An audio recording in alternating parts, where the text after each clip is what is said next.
ప్రభువైన యేసుక్రీస్తు వారి నామంలో మీ అందరికీ నా హృదయపూర్వకమైన వందనాలు చెల్లిస్తున్నాను. ప్రతిరోజు ఇదే సమయానికి ఇదే ఛానల్లో దేవుని వాక్యాన్ని ఆలకించడానికి దేవుడు చూపించిన మహాకృపను బట్టి దేవునికి ఎనలేని వందనాలు చెల్లిస్తున్నాను.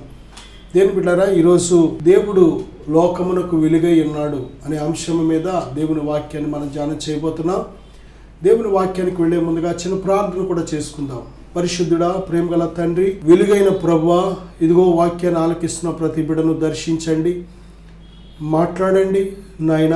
ఇదిగో వారిలో ఒకవేళ ఎటువంటి చీకటి ఉన్నా తొలగించండి, మీ వెలుగుతో నింపమని, మీరే మాతో వాక్యం ద్వారా మాట్లాడమని, వినే చెవి గ్రహించే హృదయం మాకు ఇప్పుడే దయచేయమని యేసుక్రీస్తు వారి నామంలో ప్రార్థిస్తున్నాను తండ్రి, ఆమేన్. దేవుని బిడ్డలారా, ప్రభువైన యేసుక్రీస్తు వారి నామంలో ఈ వాక్యాన్ని ఆలకిస్తున్న మనం చాలా ధన్యులం.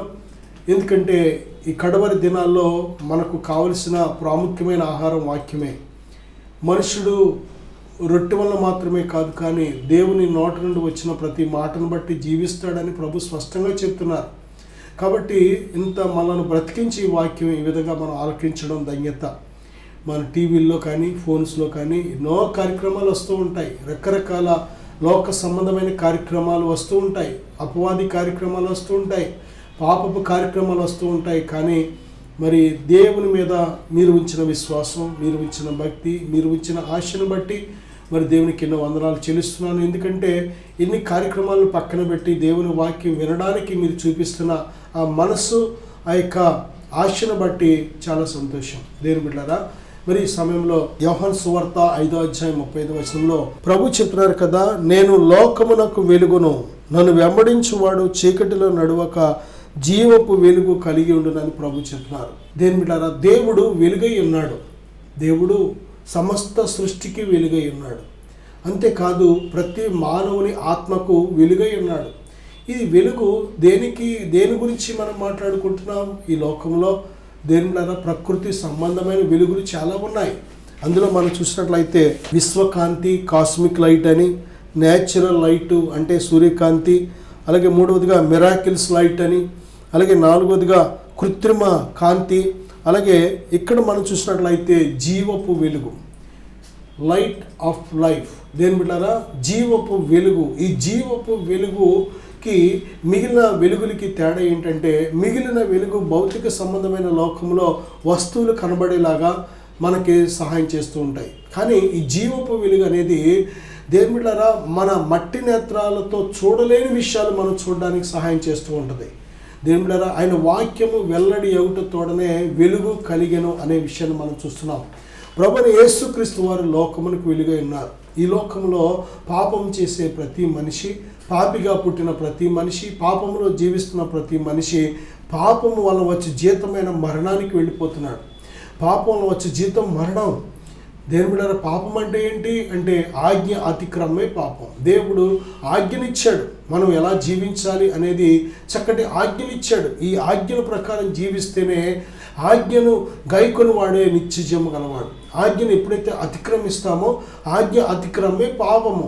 పాపము వలన వచ్చే జీతం మరణం. దేని బిడ్డలారా, ఈ మరణం అనేది 3 భాగాలుగా మనం గ్రహించగలం. మొదటిది, ఆదాము పాపము చేసినప్పుడు దేవుడు చెప్పాడు, ఈ పండు తిను దినమున మంచి చెడ్డలు తెలుగునిచ్చు వృక్ష ఫలము తిను దినమున నిశ్చయముగా చచ్చేదు అని ఖచ్చితంగా దేవుడు చెప్పాడు. దేని బిడ్డలారా, చనిపోయాడా అంటే చనిపోయాడు. ఎక్కడ చనిపోయాడు అంటే దేవునితో ఉన్న సహవాసము చనిపోయింది, ఆత్మలో చచ్చిపోయాడు. దేవునితో ఉన్న సహవాసం లేని వ్యక్తి ఆత్మలో చచ్చినవాడు. ఎందుకంటే మనము ఎఫెసీ పత్రిక 2వ అధ్యాయం 1వ వచనంలో మనము మన అపరాధముల చేత, పాపముల చేత చచ్చిన వారంగా ఉన్నామని బైబిల్ స్పష్టంగా చెప్తుంది. కాబట్టి పాపము చేసినప్పుడే దేవునితో నీకున్న సహవాసం, సంబంధం తెగిపోతుంది. ఏదేని తోటలోంచి ఆదామును, అవ్వను దేవుడు గెంటి వేసినట్లు దేవునితో ఏమాత్రము సహవాసం లేకుండా, తండ్రి అనడానికి కూడా యోగ్యత లేకుండా నీవు బయట జీవించవలసి వస్తుంది. దేవుని సన్నిధికి బయట జీవితం అనేక రకాల కష్టాలతో, కన్నీటితో, శరీర సంబంధమైన క్రియలతో నిండి ఉన్న జీవితం. దేని బిడ్డలారా, రెండవదిగా ఆదాము 930 సంవత్సరాలు బ్రతికిన తర్వాత తన శరీరం మరి చనిపోయినట్టు, ఆ శరీరం మట్టిలో పెట్టబడినట్లు మనం చూస్తున్నాం. దేని బిడ్డారా, ఇది శరీర సంబంధమైన మరణం. మొదటిగా చూస్తే ఆత్మీయ మరణం, రెండోది శరీర మరణం. ఇక మూడో మరణం కానీ మనం చూస్తే దేని బిడ్డారా, ధనవంతుడిని కానీ మనం చూస్తే ధనవంతుడు మరి తన ఇష్టానుసారంగా సుఖభోగాలు అనుభవించాడు. ఏ మాత్రము దేవుడిని గురించి ఎన్నడూ ఆలోచన చేయలేదు, పరలోకం కోసం ఆలోచన చేయలేదు, దేవుని అందరి భయభక్తుల కోసం ఆలోచన చేయలేదు.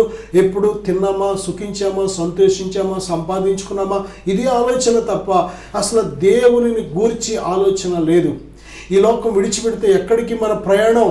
ఈ భూమి మీద యాత్రికులం, పరదేశులం. ఈ లోకంలో కొద్ది కాలమే ఉంటాం. చనిపోతే ఎక్కడికి వెళతామనే ఆలోచన ఏనాడు చేయలేదు, ఎందుకంటే చీకటిలో ఉన్నాడు. కాబట్టి చనిపోయిన మరుక్షణమే తన ఆత్మ ఎక్కడికి వెళ్ళిందంటే నిత్య మరణానికి వెళ్ళిపోయింది. అంటే అక్కడ అగ్ని ఆరదు, పురుగు చావదు, యుగ యుగాలు తరతరాలు దేని బిడ్డారా అక్కడ భయంకరమైన శిక్షను అనుభవించవలసి ఉంటుంది. దేవుడు ఆ శిక్షను మన కోసం చేయలేదు, కానీ శత్రువైన సాతాను వాడు చేసిన తిరుగుబాటును బట్టి చేశాడు. కానీ మనం ఎప్పుడైతే దేవుని విడిచిపెట్టి దేవుని మాట నమ్మకుండా, దేవునికి లోబడకుండా ఆ శత్రువైన సాతాను మాట విని వాడిని నమ్మి వాడిని ఎప్పుడైతే మనం వెంబడిస్తామో వాడికి వచ్చిన శిక్షే మనం కూడా అనుభవించవలసి ఉంటుంది. కాబట్టి ఈ నిత్య మరణం మొదటిది దేని బిడ్డారా, మానవుడు పాపం చేసినప్పుడు తను పొందిన మరణం ఆత్మీయ మరణం, ఆత్మీయంగా చచ్చిపోయాడు.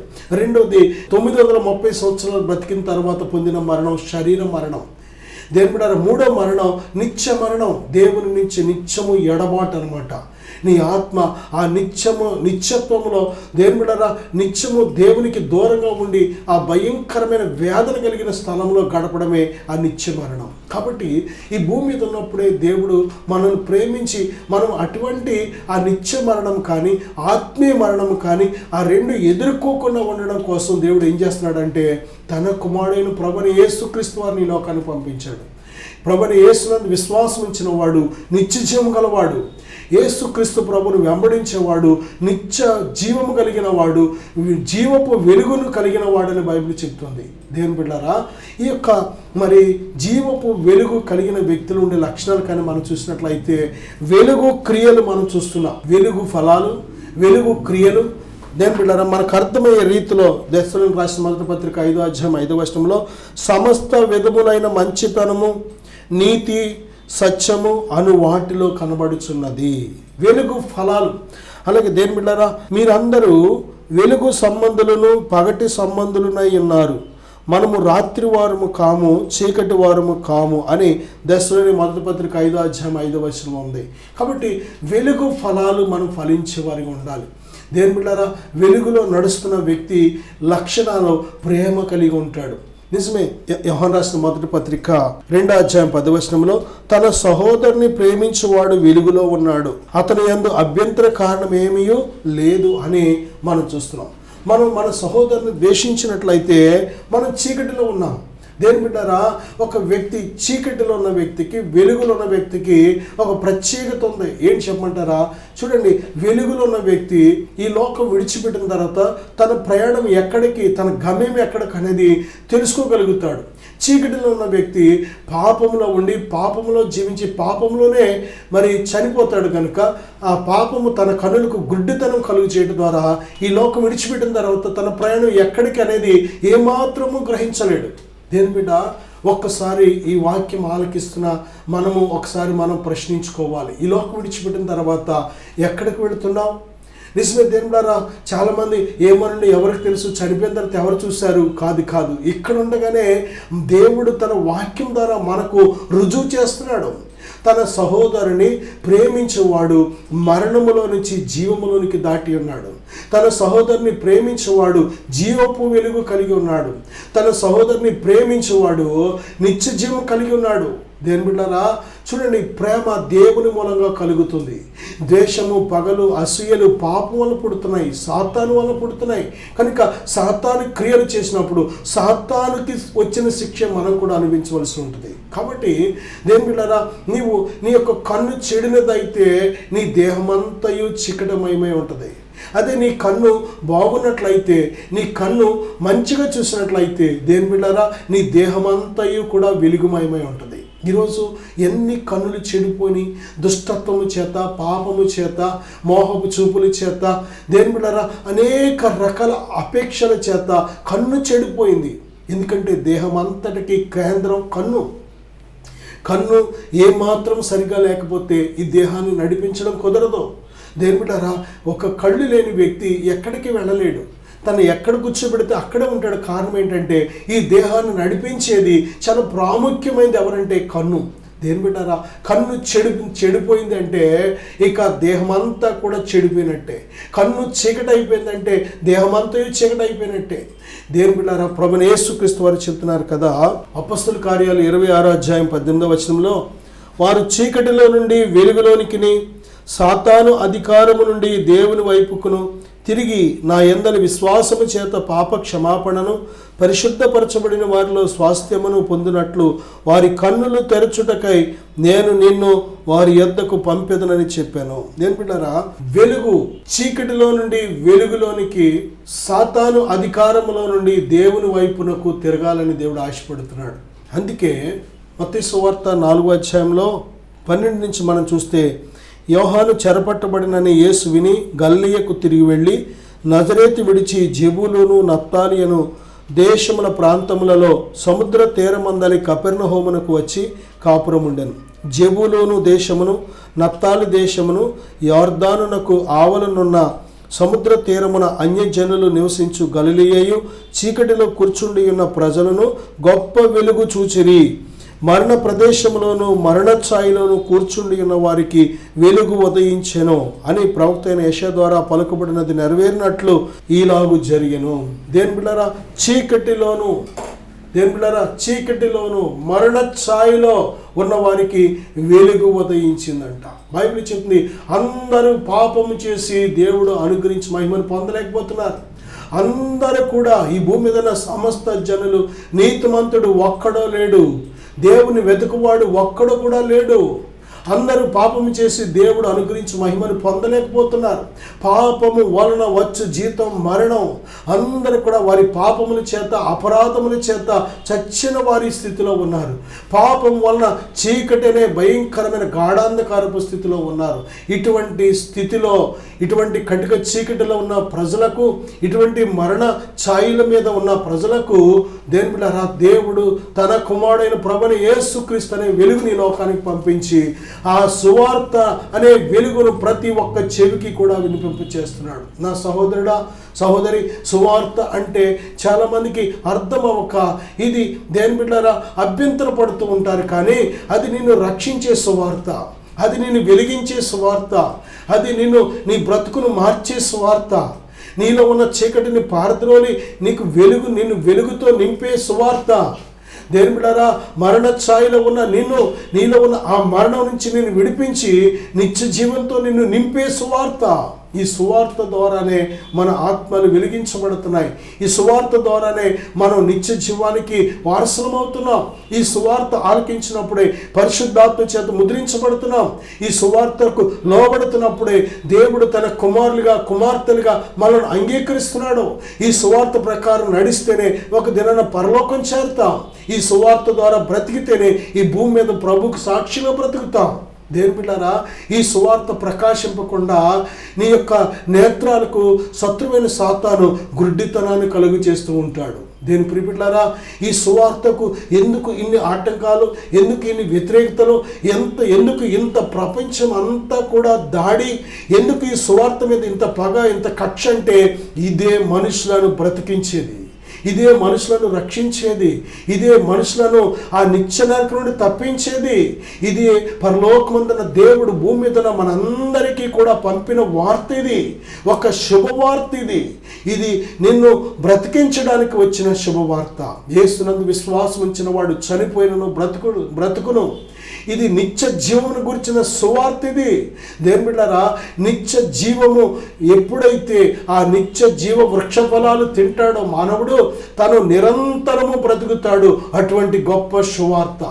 అటువంటి గొప్ప శుభవార్త, యేసునందు విశ్వాసం ఉంచిన వాడు దేవుని బిడ్డలారా ఎల్లప్పుడూ జీవిస్తాడు అనే ఈ గొప్ప శుభవార్త కనుక శత్రువైన సాతాను ఏమాత్రం కూడా వారలేడు. శత్రువైన సాతాను మనుషులనే స్వాధీనపరుచుకొని మనుషుల ద్వారానే ఈ నిత్య జీవాన్ని ప్రకటిస్తున్న ఆ ప్రజల మీద తిరుగుబాటు చేస్తూ ఉంటాడు, ఏ విధముగానైనా ఈ సువార్తను అణిచివేయాలని. కానీ ఈ సువార్త వెనకాలన్న దేవుని బిడ్డారా పూర్తి కర్త ఎవరంటే దేవుడు. అందుకే దేవుని బిడ్డారా ఆది నుండి కూడా ఈరోజు వరకు ఈ సువార్తను ఏ శక్తి, ఏ నరుడు, ఏ అధికారం ఆపలేకపోతుంది. సువార్త విస్తరిస్తుంది, మహిమ విస్తరిస్తుంది, రక్షణ విస్తరిస్తుంది. దేశంలో మహారక్షణ కలుగజేసే దేవుడు ఈ సువార్తను ప్రతి చెవికి, ప్రతి హృదయానికి కూడా తెలియపరుస్తున్నాడు. నా సహోదరుడా, నా సహోదరి, ఇదిగో ఈ రక్షణ సువార్త నీకు వెలుగును ప్రసాదించేదిగా ఉంది. ఈ సువార్తకు నువ్వు లోబడుతున్నప్పుడు నీ ఆత్మ వెలిగించబడుతుంది. ఈ సువార్తకు నువ్వు లోబడుతున్నప్పుడు నీ ఆత్మ నిత్య జీవాన్ని పొందుకుంటుంది. దేవుడే తన సువార్తను, తన శుభవార్తను ఈ లోకానికి పంపించాడు. ఇదిగో మనుషులందరికీ కలగబోవు మహా సంతోషకరమైన శుభవర్తమానం. నేడు రక్షకుడు మన కొరకు పుట్టి ఉన్నాడు.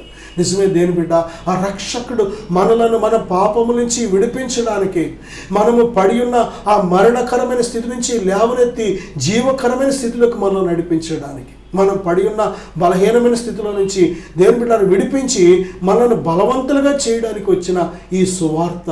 దేవుని బిడ్డలారా మనం అంగీకరించినప్పుడు, ఈ సువార్తకు లోబడుతున్నప్పుడు, ఈ సువార్త ప్రకారం మనం జీవిస్తున్నప్పుడు పరలోకపు తండ్రికి కుమారులై పరలోకపు తండ్రి ఇచ్చే అధికారం చేత మనం శోధన జయించగలుగుతాం, పాపాన్ని జయించగలుగుతాం, శత్రువైన సాతాన్ని జయించగలుగుతాం, భయంకరమైన ఈ లోకాన్ని కూడా మనం జయించగలుగుతాం, శరీర క్రియలను జయించగలుగుతాం. దేని బిడ్డారా ఈ యొక్క సమయంలో ఈ మాటలు ఆలకిస్తున్న నా సహోదరుడా, ప్రియ సహోదరి, ఇదిగో ఇదే రక్షణ సమయం, ఇదే దేవుడు నిన్ను రక్షించే సమయం. ఆయన సువార్తనే వెలుగు నీ మీద ప్రకాశిస్తున్నప్పుడు ఈ యొక్క నీ హృదయాన్ని నువ్వు తెరిచినట్లయితే, ప్రభువా నీ వెలుగు నాలోకి రానివ్వండి, నన్ను వెలిగించు, నన్ను రక్షించని నీ నోటితో దేవుని బిడ్డలారా ఎప్పుడైతే నువ్వు నోటితో పలుకుతున్నావో, హృదయంలో విశ్వసిస్తున్నావో, దేవుడు వెంటనే నిన్ను రక్షిస్తున్నాడు. తన కుమారుడిగా, కుమార్తెగా నిన్ను అంగీకరిస్తున్నాడు. తన విలువైన తన పరిశుద్ధాత్మను నీ మీద కుమ్మరిస్తున్నాడు. కనుక దేని బిడ్డారా ఆ క్షణము నుంచి నువ్వు వెలుగు సంబంధిగా బ్రతుకుతావు. నా సహోదరుడా, సహోదరి, వెలుగు క్రియలు, వెలుగు ఫలాలు కానీ మనం చూసినట్లయితే వెలుగు ఫలాలు సమస్త విధములైన మంచితనము, నీతి, సత్యమని వాటిలో కనబడుచున్నదని బైబిల్ చెప్తుంది. అలాగే వెలుగు క్రియలు విశ్వాసము, ప్రేమ, కవచం అంట. విశ్వాసము, ప్రేమ అనేవి ఆ రెండు కవచాలుగా ఉంటాయంట. దేని బిడ్డలారా రక్షణ, నిరీక్షణ అను శిరస్త్రాణాలు ధరించుకోమన్నాడు దేవుడు. నిజమే, ఈ వెలుగు ఫలాలు ప్రేమ, విశ్వాసము, రక్షణ, నిరీక్షణ.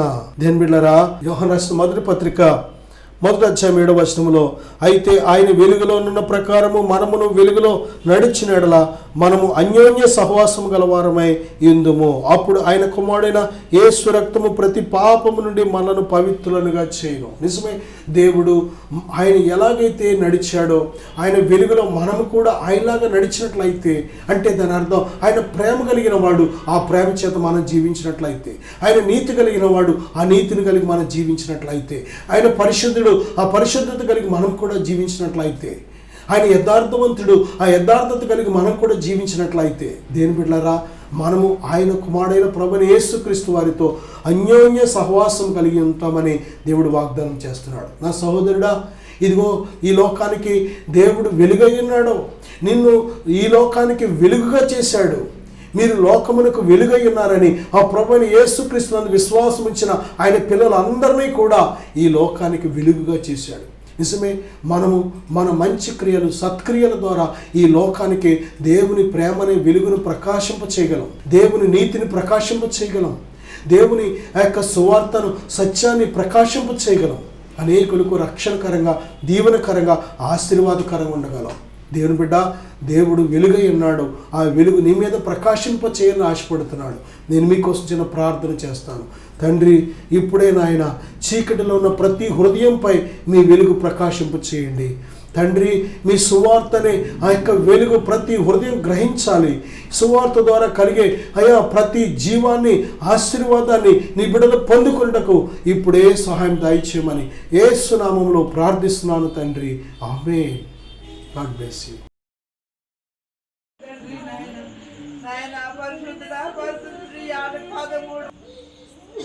కుటుంబాన్ని నాశనం చేసిన దెయ్యమా, పో బయటికి.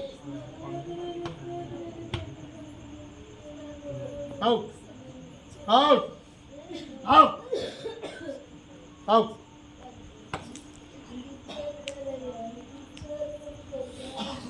దేవుడికి వందనాలండి.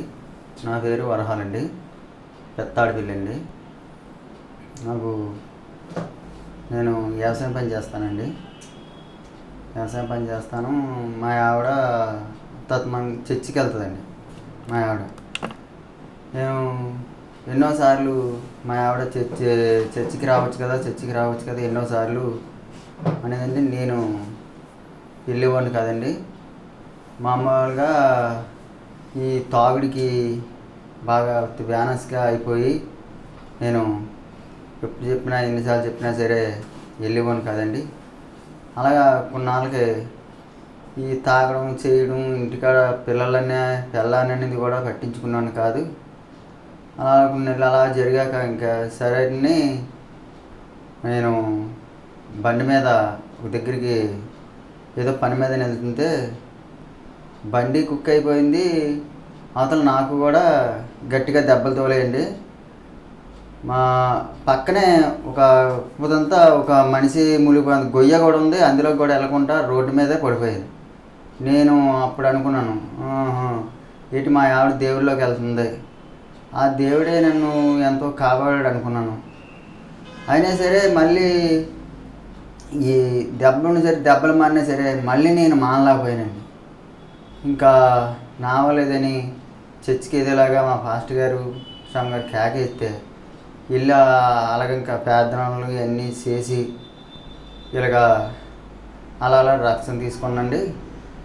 ఇప్పుడైతే నా పిల్లలేంటి శుభ్రంగా అన్యాయంగా ఉంటున్నాము. ఇంకా దేవుళ్ళకి వెళ్ళాక ఇంకా నాకు మాత్రం తేలిగ్గా ఉంటుంది, శుభ్రంగా ఆనందంగా ఉంటుంది. ఇప్పుడైతే కొంత పిల్లలనేటి కొంచెం బాగా చూసుకుంటున్నానండి. పర్లేదు, తేలిగ్గా ఉంటుందండి నాకు. దేవుని నాకు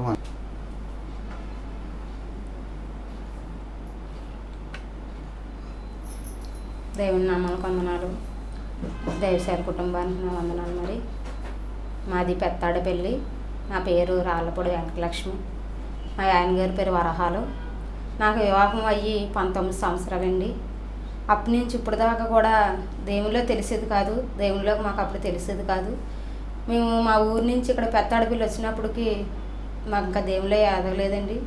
అప్పుడు నేను కొన్ని పెద్ద పిల్లకి యాక్సిడెంట్ అయిందండి. యాక్సిడెంట్ ద్వారాగా నేను దేవునిలోకి వెళ్ళడం జరిగింది. నా పెద్ద పిల్లకి కాలు ఇరిగిపోయింది. ఇక్కడ యాక్సిడెంట్ అయ్యిందండి పెత్తాడపల్లిలోనే. ఆ కాలు ఇరిగిపోయిన కాడి నుంచి దేవుడి గురించి అసలు మాకు తెలియదు. మా అమ్మ మా నాన్నగారు వెళ్ళేవారు కానీ మాకు తెలియదండి. అప్పటి నుంచి దైవసేవకులు వచ్చి నా బిడ్డ విషయంలో ప్రార్థన చేశారు. నా బిడ్డ కాలు విరిగిపోయిన సమయంలో దేవుడే వచ్చి మాతో మాట్లాడే బిడ్డని కాలు విరిగిపోయిన కాలుని అతికించి ఆ బిడ్డని రక్షించాడు.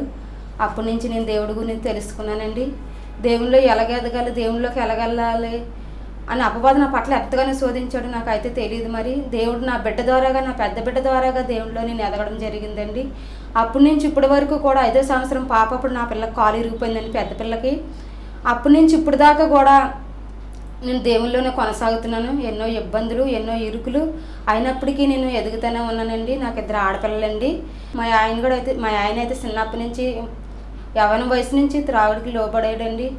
అయినా సరేలేని దగ్గర సంబంధమే చేసుకుంటే తర్వాత పెళ్ళైన వాళ్ళు మారిన వాళ్ళు లేరటని చేసుకున్నాము. ఆ బిడ్డ మారాడు. ఆ బిడ్డ వల్ల చాలా సాధనలు వచ్చాయి. ఆ బిడ్డ త్రాగుడికి లోబడిపోయి బాగా వ్యసనానికి లోబడిపోయాడు.